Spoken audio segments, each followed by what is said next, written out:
So my name is Blair, and I'm a co-founder of Teachur, and I'm excited to talk about our platform, which has as one of its key aims is to offer an accredited college degree for $1,000. And accredited means that it will have the same rigor and same mastery level that you would expect at a more conventional university. But at Teachur, taking a course is a little different. First, you enroll in the course, and then you look over the objectives for the course, and you can mark off, or you can mark any that you have already mastered, and focus just on your deficiencies. And then when you're ready, you take a test to pass the course. And an expert verifies that you have mastered all of the objectives. So we offer self-assessment, computer-scored assessment, and peer assessment for free. You only pay if you want a verified, expert-reviewed assessment.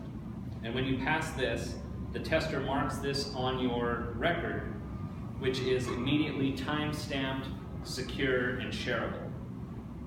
And you own and control your student record, and it shows exactly what mastery and skills you have, and any portfolio pieces or projects that you've made, and you can share any portion of it with whomever you want, whenever you like. And we think this is a significant immediate advance, that with Teachur you own and control your record that you can share with whomever. Another aspect that we think will be really significant is to host a repository of learning objectives. So for lots of courses and degrees. It's true that you can learn most anything online today, and if you know what you're looking for.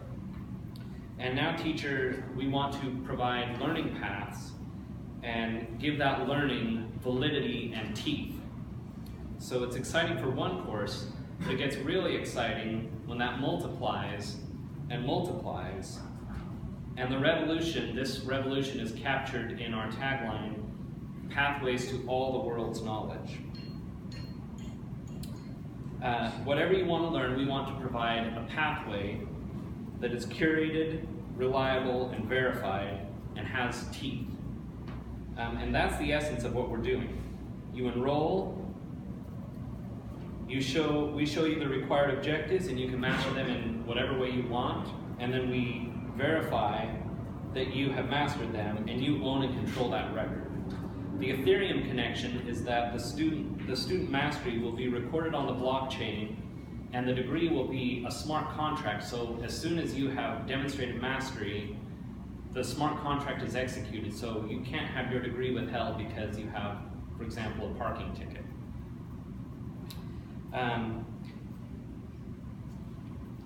we're also working on actively developing platform tools to facilitate reliable reputation scores and crowdsourcing functionality for building degrees and approving work.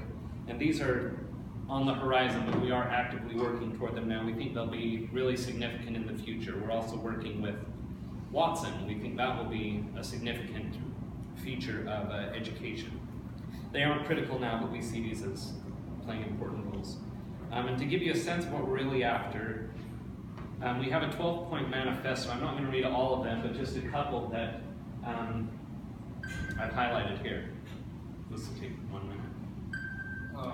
So education should be available and accessible to every person on earth. Intentionally making standard education inaccessible or exclusive is immoral. Education belongs in the same category as shelter, clean water, and basic food. And I'm going to the second one down. Educational records, including learning achievements, grades, transcripts, credentials, and degrees, should be owned and managed by the student rather than an institution. Students should be able to move freely between any learning institution or organization at any time or for any reason. Educational records should include universally understandable, useful, and verifiable documentation of student mastery of explicit learning objectives rather than an institutional stamp attesting to completion of a vague curriculum. And the last one, education should not be at the service of institutions, but at the service of learning. Organizing education around institutional timelines, schedules, expertise, records, and convenience is efficient for institutions, but limits the student and by extension humanity's potential. Thank you very much, and now if there are any comments or questions. Okay, so, great. We got a couple minutes for questions. So how are you going to keep someone from taking the test 15 times and eventually they've seen all the different questions and get it right even if they don't really know the material? So there are different levels of what counts. So they could demonstrate mastery through a computer score test and go through all of the questions. So one answer would be, we want to have a continually growing library of questions for each objective. But the fuller response is, then you need to demonstrate in front of an expert.